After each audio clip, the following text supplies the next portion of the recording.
From the heartland of America and coast to coast, this is EM Student with Professor Dan Scott.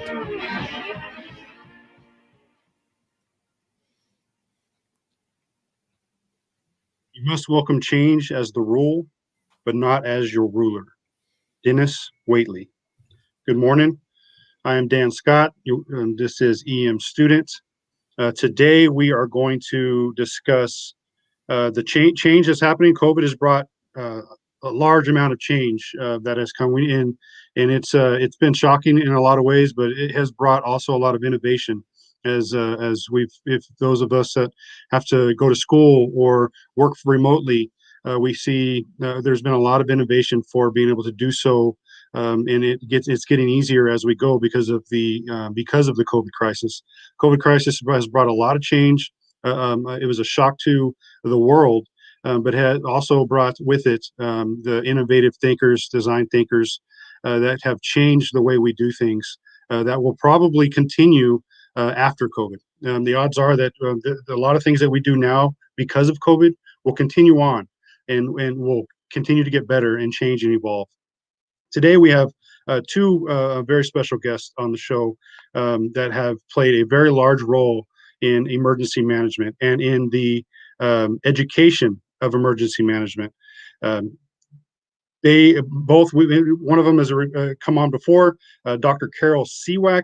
A big fan of hers myself. She's gotten a lot of feedback from the watchers and listeners of this show. And so I'd like to bring Carol Seawack on the show, and Dr. Jessica Jensen. Both are professors at North Dakota State University in the not only in the emergency management education forum, but have helped build that degree program. And so I'm going to bring them both on. Also want to talk about, so we were talking before the show started about the International Association of Emergency Management conference that's going on right now, and how we were watching those, and that North Dakota State had 15 students that were sponsored by FEMA Region 8 to attend this year's conference, which is amazing, and one student, so 16 total, that was given a scholarship to attend this year's IAEM conference, which is online, which is new to everybody this year. Everything's pretty much online. It has been a good conference, great conference. Carol has presented this year, with the great presentation on the expansion of the EMI Emergency Management Professionals Program, which I've featured on the show. So before I go on and ramble anymore, let me welcome Dr. Carol Seawack and Dr. Jessica Jensen. Good morning. Good morning. So thank you very much for joining the show to talk about your emergency management degree programs that you're offering there in Fargo, North Dakota. So tell me, why would anybody want to go to Fargo, North Dakota for this degree program? So almost none of us in the faculty actually had been at NDSU prior to going, or in Fargo prior to going for the emergency management program in one way or another. I moved there from Los Angeles. Carol moved there from California as well.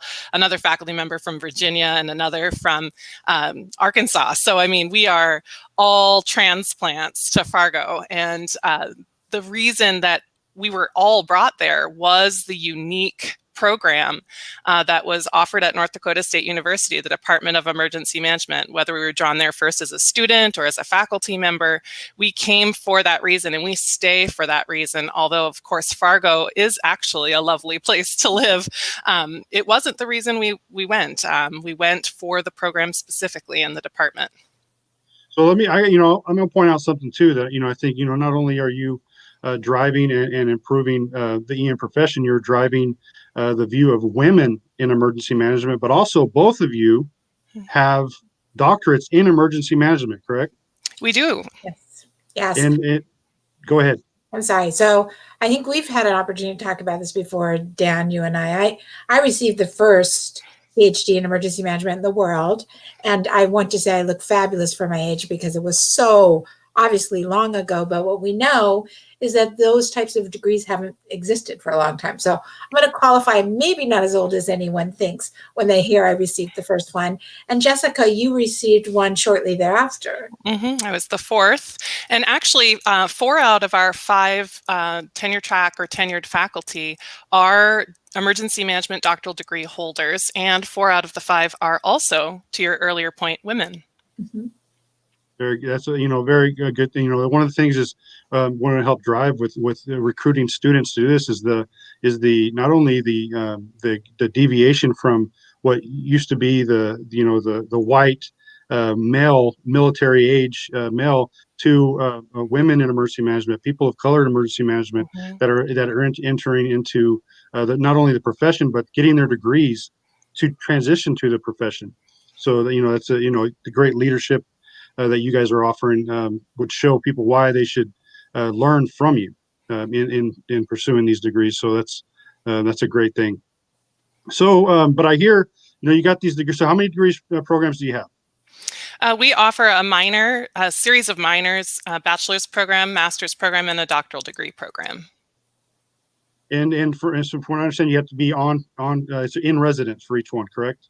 Since our inception, the only way to participate in any of the degree programs that we offered has been face-to-face through in-classroom interactions.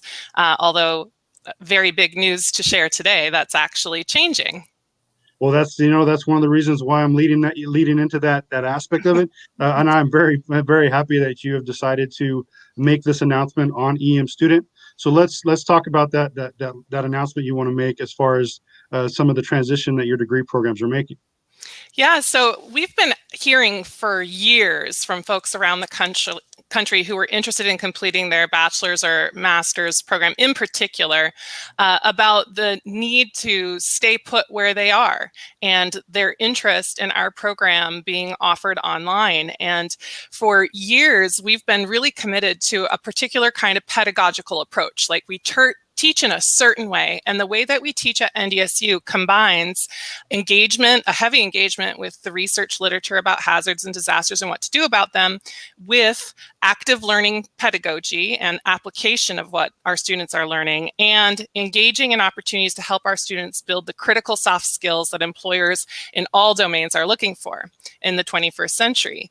And so for us, the critical piece to being able to do online well was to bring our student audience that would be remote into our live, active, in-person classroom so that they could engage in the same type and level and rigor of activities that have been shown to produce consistently employable and employed graduates of our program who are doing excellent work in the field. And we wanted that same level of excellence to be achieved by the students who would attend remotely as well.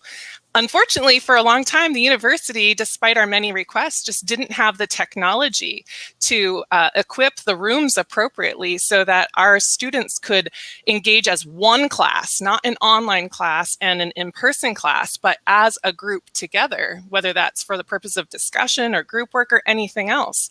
And one of the really unique things that COVID did was it forced investment in that kind of technology so that our students can learn in either mode. And so the benefit to us is that we are now able to fully engage with this program design that we had wanted to offer for a really long time. And as of now, anyone can take our bachelor's, master's, comprehensive study track, or even the minor options at the undergrad level, remote synchronously or in person.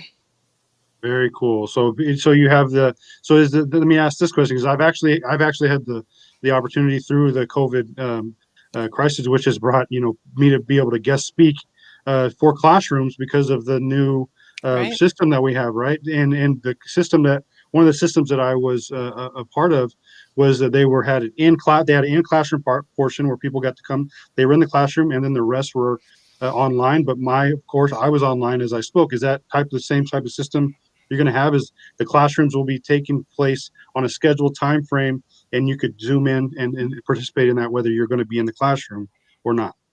Absolutely. Yep. Very cool. Mm-hmm. And then this is active right now. So someone wants to come in and say, I want to pursue that degree. They can apply and start taking courses right now. Absolutely. They can apply at either level and start taking courses, but actually you can start taking courses at NDSU as a non-degree seeking student, even at the graduate level, and kind of give it a trial run and see if this is the right program for you. At the grad level in particular, you can take up to 12 credits, which is 4 classes, as a non-degree seeking student and apply at some point while taking those credits and see them later applied to the degree program should you choose to continue with it. So really, it's a low investment way to start and a fast way to start while maybe giving more time for that application process at the graduate level anyway. The undergrad level is extremely easy to apply and get started. The graduate level requires a few more steps through our graduate school. And this was this also applied to your certificate programs and the other programs that apply towards emergency management learning? We don't actually offer any certificates, but the minor. I'm sorry, your minor, yes. Yep, the minors for sure. Yes. Very cool. Mm-hmm. Carol looks like she's chomping to say something. Well, I'm so excited about this because one of the things, and Jessica and I've had this conversation for many years, as we go about in the emergency management community, Dan, I probably said the same thing to you. Everybody I meet who is pursuing their education in emergency management will ask about NDSU, and then this issue will come up and it's called Fargo. And then people will say, oh, well, I've heard things about Fargo and I can't move. And I will tell you, having been with the program since its beginnings, that we think so much about emergency management education and the way we deliver it and the outcome, the product that we get from our education. So when students walk away, we want to know that they have the things they need to be successful and to make the community successful, the emergency management community. So to be able to extend that reach after all these years, it just makes my heart happy because the people in my department, just like so many others in the emergency management community, our directive is not just for ourselves, right? It's for our emergency management community and for those we serve. So the highest quality of education that we can deliver and that others can receive is always going to be the goal for the entire community. So for our participation in this part, it's amazing. I'm very excited. Thank you for allowing us to break this news on your show, which is extra special to me because you're a very dear colleague of mine as well. So I'm happy to be able to share it with you. I appreciate that, and the honor is really all mine. The audience that we have here is, I'm trying to reach anybody that is interested in learning about emergency management, whether they're coming straight, coming from right from high school into college, and they're looking for that program, or those who have been in the profession for a while and just want to learn more about emergency management, learn where they can get certain training or take certain classes. And this would be this program. When I was looking at my degrees. I did look at North Dakota, and I could not go because I could not go in person. But ultimately, this is a great, for all those who are listening right now and watching this. This is a great step of change towards the future of learning emergency management from those who we potentially couldn't learn from before unless we went to a conference to hear him speak. Dr. Jensen has written many papers on improving emergency management, both in education and in practitioner, and so is Dr. Seawack as far as driving the profession further for those who are practicing and teaching it in all industries, not just one specific industry. Emergency management can be applied in all industry, which is one of the amazing aspects of emergency management. So for you guys to be able to make this announcement here is an honor to me. So let's talk about this. You talk about when did your programs begin? So how long has your programs been established? So the bachelor's degree began being offered in 2004, and then the master's came on the very next year, and the doctoral program at the same time, I believe. So it's actually not been offered that long at North Dakota State University, or really in most institutions nationwide or globally. It's a relatively new degree still. Let's talk about the doctoral program. Yep. That's not online. What's the reason why we're going with the bachelor's and the master's, but not the doctoral at this point in time? So at the doctoral level, we consider the doctoral program to be one of the most important things that this field can do in higher education for the future of emergency management. Doctoral programs, as in any field, are incredibly important, and emergency management is now blessed to have several different doctoral programs available. Some are purely online, some are a blend of residential and in-person, and ours will remain into the future an in-person program. And that's because of, again, this notion of pedagogy. We're really into, at North Dakota State University, studying how it is that we learn about this topical area, how it is that we teach in this topical area, how research is best done. And we really want to deeply, deeply invest in the people who get our doctoral degree. We accept a smaller number of those relative to what we can accommodate in the bachelor's and master's program, because we want to fully invest in not just the formal educational components of their experience, but the informal learning that happens as people pop in your office, sit on my couch, and then 2 hours later, we're like, oh my gosh, it's time to go home and feed my kids dinner, right? That's where we're having these fantastic conversations about the future of the field, whether that's education or practice, about what's going on in policy and whether that's counterproductive or productive. It's in those spaces where we're challenging each other's ideas, and that investment of our time in these individuals is critically important to us as much as it is to their own development. Beyond the informal learning that takes place because we're accepting these folks and seeing our role with them as mentors and a dual role mentorship relationship. In addition to that, we have a formal teaching mentoring program at North Dakota State University. When our doctoral students come into our program, we begin investing in building their teaching capacity from an early stage. One of these really crazy things that shocked me when I went into a doctoral program myself is no one teaches you how to teach. No one teaches you how people learn, or how you design a course and what backwards design is, or how you assess to actually know if they're learning the most fundamental components that you need them to. Instead, what doctoral programs typically or traditionally do is help you develop your expertise in a particular subject area, the subject of your degree, right? And so what we decided to do that's different is welcome our doctoral students right away into the teaching of our courses. They begin with shadowing in critical courses, our core curriculum. They watch the instructor teach that every day. After each class, they have one-on-one conversations about the design of that class, about how it went, about classroom management. They continue to do that throughout an entire semester, working with that faculty member. They're participating in grading. They're having conversations about adjustments to make in the class based on what students learned or didn't learn. And then after that first semester, we flip the script. Then the faculty member who's been mentoring them watches them teach the class. And again, after every single class, they go and have conversations about what was observed and experienced in the classroom.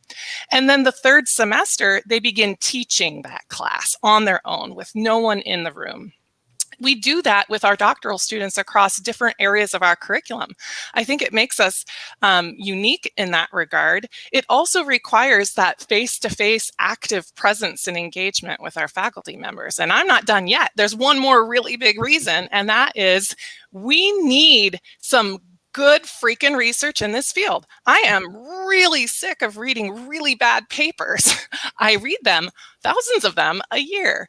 I want the people that come out of North Dakota State University to be positive contributors to the body of knowledge that absolutely is needed to guide this field forward as we move from the 21st and then later into the 22nd century. We need people who can do that work. And so through our curriculum here at North Dakota State University, our students actually are required to participate in the development and publication of research results as a prelude to even their doctoral dissertation experience.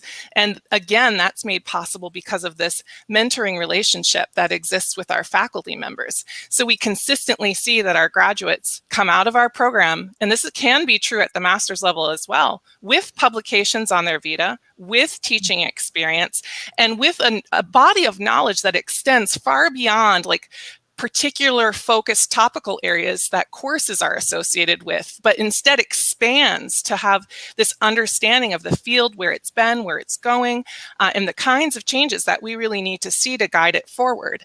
And so for me, and my colleagues, I mean, we converse about this all the time. We know that there's an interest in this distance learning, but to accomplish what we want through our doctoral program, we really do believe that we need them there. We need to debate and challenge them. We need to work with them. We need to write on their manuscripts right next to us and hand it back, and then dialogue about why those changes are important. And while some things can be done at a distance, and people, for example, go away to collect their dissertation data, right? Like they'll go away to do that, or maybe select courses might take them actually out into the field to collect data. Here, for the most part, we engage face-to-face. And if I could jump in on that, what you're hearing from Jessica in relation to the doctoral program really goes to the core essence of what our department is about and what our focus is. We're really looking far beyond our program and the individuals in our program to the contributions to the greater community. And that drives so many of our decisions. We recognize that the PhDs that are coming out of NDSU will ultimately be developing other programs, teaching other programs, bringing up their own academic children. I mean, God knows how many we have at this point, but so there are other places for them to contribute. So it's a lineage that we're really contributing here in this space. And it is so important for us to really keep our focus in that area instead of, and this is not saying anything negative about any programs, we are really fortunate in this space. The way our program started, we have been given a lot of latitude to contribute. Not everybody gets that opportunity in their programs. A lot of times there's a lot of, metrics that they're looking at, and you're forced to really conform to those. We have shaped our program toward what the emergency management community needs in the disciplinary area and in the professionalization area. So how are we working in those spaces? So Jessica and I are both of those. She's the discipline person. I'm the professionalization person. So we're in those spaces. We've been very fortunate to be working together for many years and really thinking about this. So the real message as you look at, and I would say this to everyone, when you look at what type of degree you're looking for, and I've said it before, you don't need to come to Fargo. What I want you to think about is this: what are my goals and how am I going to be growing through the years? Absolutely. Yeah. So how am I going to be contributing? What do I want to be doing? How am I going to elevate whatever it is, whether it's teaching or research or practice? How am I going to elevate? And when you understand that about NDSU, you understand every decision we ever make, because that's always been at the core of our discussion. Well, I think ultimately I'm going to say this: the sales pitch that Dr. Jensen just gave made me want to move to North Dakota. Please do consider it, Dan. Because the program sounds amazing, but you want to be taught in an area where the people that are teaching you are just as passionate as you are about why you're wanting to pursue the degree program that you are pursuing, to do the type of work that you want to do. And at the very least, I'm glad to know you both, as far as knowing that if I'm going to do a paper, I'm sending it to you to tear it apart before I publish it. So Dr. Jensen's not saying that my paper is bad.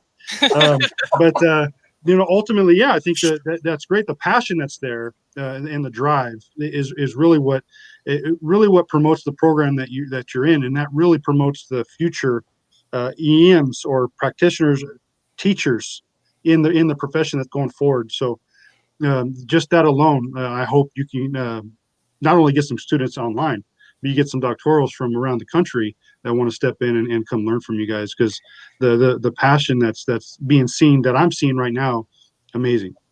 So if I could just jump in, there's something that I want to share here too, and it connects to something you said earlier and Carol just now, and that is what an incredible vehicle for changing this world emergency management education can be. And toward that end, we're engaged in some of these serious conversations about what the doctoral program is and this change that's taking place in our program. But as I would think about talking to someone considering an emergency management education or who doesn't know what it is, or people running programs out there, our potential to change the world has not even been tapped yet. We've been seeing some other changes we've made at North Dakota State University begin to pay off enormous dividends. And so I want to make sure that I connect to something you said earlier, Dan, which is that an emergency management education is for everyone. And it's for everyone because the actual work of emergency management isn't done by emergency managers, right? It's a distributed function where all of these different entities and organizations in society have fundamentally important roles in preparedness, response, mitigation, recovery. Those people who go into those jobs traditionally don't have an emergency management degree, right? They have construction management, they might have a law degree, public administration, nursing, education, but they're doing the work of emergency management nonetheless, right? So we've made a couple of really big changes here at North Dakota State University that I really want to make sure that others understand how important those changes are and how much they can benefit the future of this field. The first change we've made is that a number of our courses are part of the general education, the university's approved general education curriculum. We are serving 65 different majors on our campus through emergency management courses, and those courses are satisfying requirements such as social and behavioral sciences, quantitative reasoning. Oh yeah, quantitative reasoning shocks me too. And diversity and global requirements for our university. And so they're taking that as part of what they need just to get any old bachelor's degree from North Dakota State University. And they're including in that curriculum now emergency management knowledge, which is going to make them that much better able to participate within the emergency management framework wherever their career path takes them. And I would love to see our colleagues at other universities adopting this approach because we can be force multipliers for each other. We can see higher participation in our courses, which is a relevant consideration at any institution, but more importantly, we can change the freaking world. So I like that. I would love to see emergency management education touch everyone. And from the moment that they're in the program, in the course, reshape how they engage with the world and how they see the world once they adopt that emergency management lens. The other really critical change that we've made that I'm super excited to share, and I really think also holds a lot of potential, is we've adopted 3 different minor options. We've packaged the body of knowledge that we have in emergency management into 3 discrete areas, and we market each of those packages to specific majors on campus with this idea that you want those people who are developing property, who are policymakers, who are running hospitals, healthcare systems, who are running major nonprofits, you want them to have particularly specialized bodies of knowledge related to emergency management. And this strategy for us, now we have gen ed classes, we're serving 65 majors, but with our minor approach, our minors now almost consistently outnumber our majors at the undergraduate level, meaning we're transforming communities in which emergency management is practiced. And we've already had stories of success where people now go out into their role in a hospital, for example, or in a K through 12 school district, and they go looking for the emergency manager because they know that they're supposed to be participating in activities like exercises or drills. They know that there's training that they need, and they want to know what the jurisdiction's emergency management plan is. Wow, right? Like what an incredibly different landscape we can create, impacting so many more lives in so many more places if we did this more often at more institutions. And so I just want to share that for other colleagues. I want to share that to prospective students who are considering an emergency management degree. It does not matter whether you take one course, a minor, or a major. This is important stuff. And it's best that you get it now before you graduate, because you're going to experience life with disasters and hazards in it no matter what. And that education is really going to be a huge benefit to you, whatever package you buy it in. And if I could jump in on that as well, I teach business continuity and crisis management. We have a number of electives in emergency management where we see tremendous crossover from different majors across the campus. So Jessica's mention about how we see those things coming back, I cannot even begin to tell you how many times students from different majors who have taken business continuity have completely reframed the ways in which they function in their major, the organization, the job they go into, based on that notion and the view and analysis of risk, and how do we frame effective responses, and how do we deal with interruptions, and all those business continuity types of questions. Again, I'm going to say this is my view of quiet infiltration. Jessica has a much grander view, but I think every seed I can plant in a brain that has people understand risk, their ownership, the things they can do about it, and the ways in which they feed into this more complex system is a win.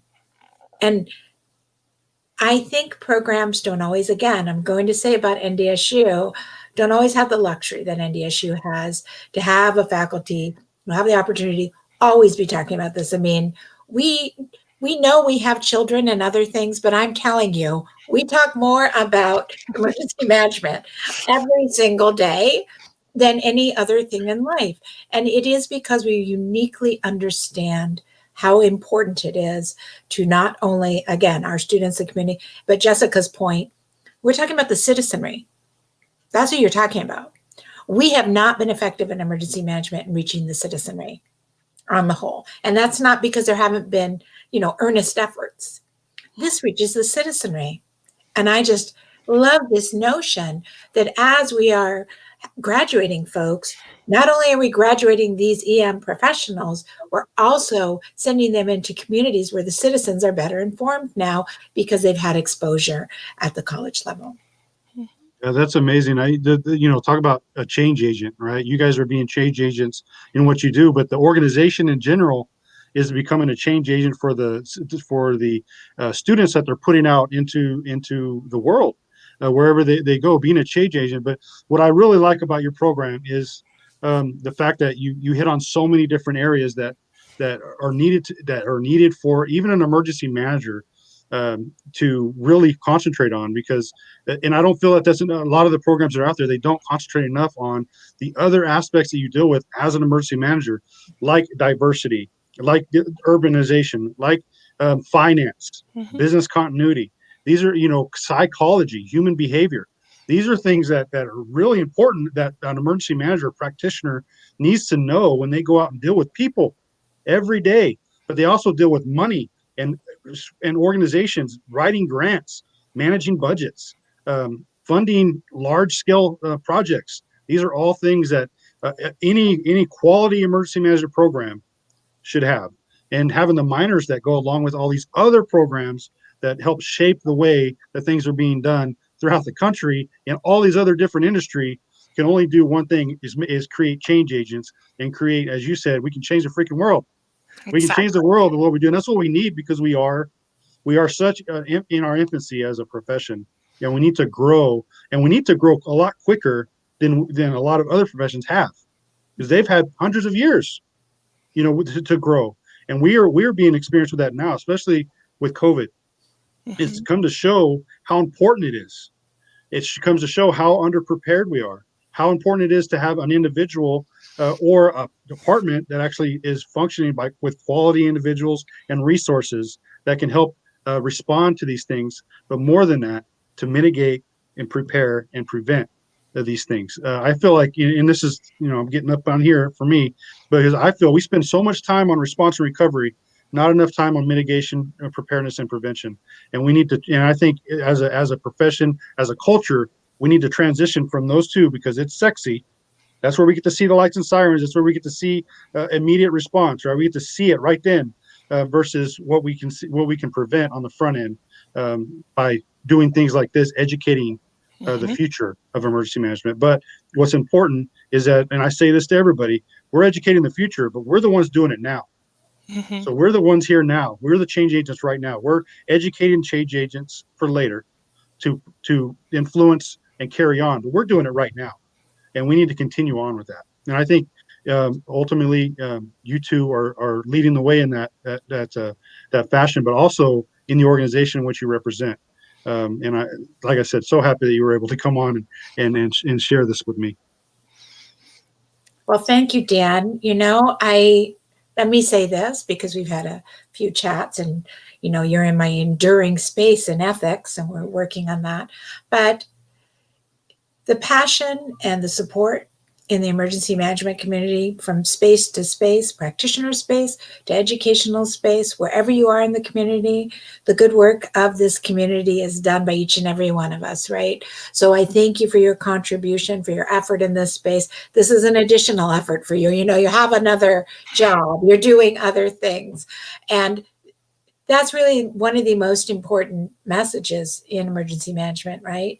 From whatever space you're at, do the best work you can to advance the community's effort and again, from professionalization standpoint, to advance us to the place where we do have all the resources we need. We have the placement in the organizations where we need to be. We have the stature, we have the control that we need to be able to have our voice rise to the top instead of being, sidelined for some other reason, which I won't get into the myriad of reasons for that. But thank you for that. And thank you to everyone who is doing that, to include students who are coming up now. Every step you take, every single step, even if it is as a student, you go to your church and say, I'm learning about this, I can help. I can give a talk. I can write an article for our newsletter. Every little thing helps, and it's important that we all do what we can to contribute. So thank you, my friend, for having us on today. Absolutely. So I want to turn as we start to transition to the end of the show, I want to turn the conversation to the bridging the gap between academics and practitioner. And you guys have both written papers. You guys both do this every day. So let's end with that. How do we continue on building and bridging that gap between what's being practiced in the field and what's being taught in the classroom? Would you like me to go first on that, Jessica? Sure. Okay. So first of all, at NDSU, we have an internship requirement. We believe that's critically important. But I think the connection between seasoned practitioners, those in the field right now, and I'm talking now in the practice space, and Jessica maybe can pick up in the academic discipline space on that end, that we need to be doing more mentoring. The connection needs to happen. I think that the expectation of what students should know has become more clear over the years, that they're not coming out as a little baby emergency managers, fully formed little baby emergency managers. We're developing them for those partnerships and mentorships with seasoned professionals to further learn in the space. They are not there just to come and replace people. We need to share the knowledge and the experience and learn from each other and be open to the innovative ideas of each other. And that's not to say that everyone youthful has better ideas or everyone who is seasoned has better ideas, but together we're absolutely stronger. So, my mission is always going to back with Brandy Hunter on this one again. Who is my new favorite person, really talking about how are we making the connections to create the strongest emergency management practice community. That's really what Brandy is doing. And I think that's critically important. And that has to be the function of, I believe, everyone who's out there doing things. We need to be saying, how can we reach out to students and or new professionals and support them? Jessica? Yeah, I just add on to what Carol's already saying and go beyond that to say bandwidth sucks, right? We are so limited by the amount of time that we have in pressing priorities. And in academia, there is a shocking amount of work that I never knew happens in our jobs. It's pretty incredible. It just never stops, and it can lead to being internally focused on your program and on the students and dealing with the administrative stuff day to day. And in practice, there's just never enough time, and they're horribly under-resourced in positions, understaffed, and the work that people are doing in the field is heroes work. And the reality is we have to find the time. This has to be a critical priority as we move forward as a field. The fact that people still perceive a wide gulf or a gap or whatever, at this point, build the freaking bridge.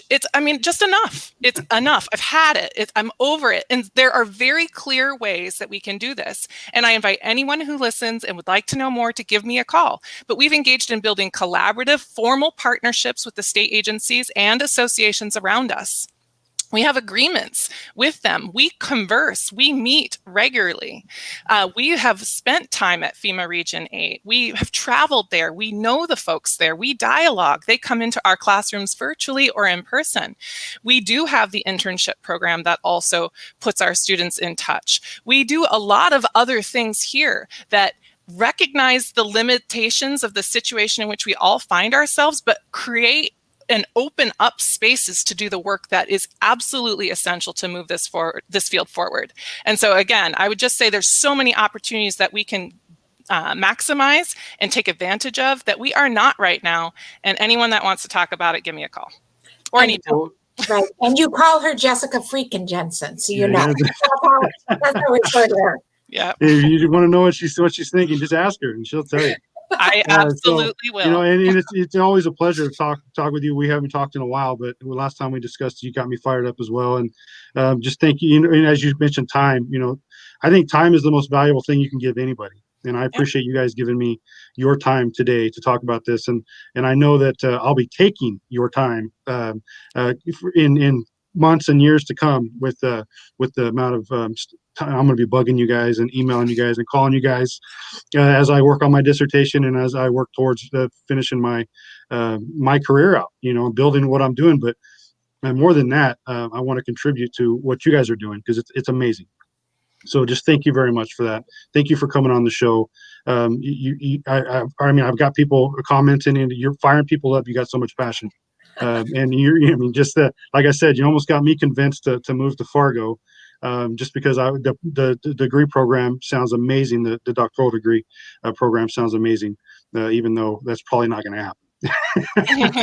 But I do look forward to talking to you, learning more from you guys, and collaborating as we continue to build this great profession. So thank you again for sharing us not only your experience, your passion, and what the changes that you've brought that can now benefit everyone, not just those who live in North Dakota.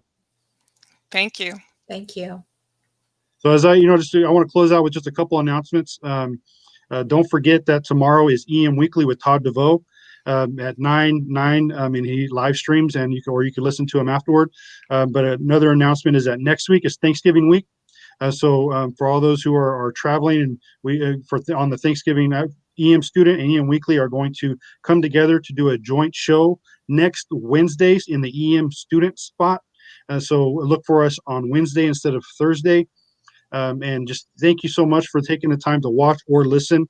Share this podcast or video with those who would like to learn or just get pumped up about emergency management. Because I'll tell you what, I've been doing this for 15 years. And after that conversation with these two great ladies, I'm pumped up. So thank you very much. This is Dan Scott. I'll talk to you soon.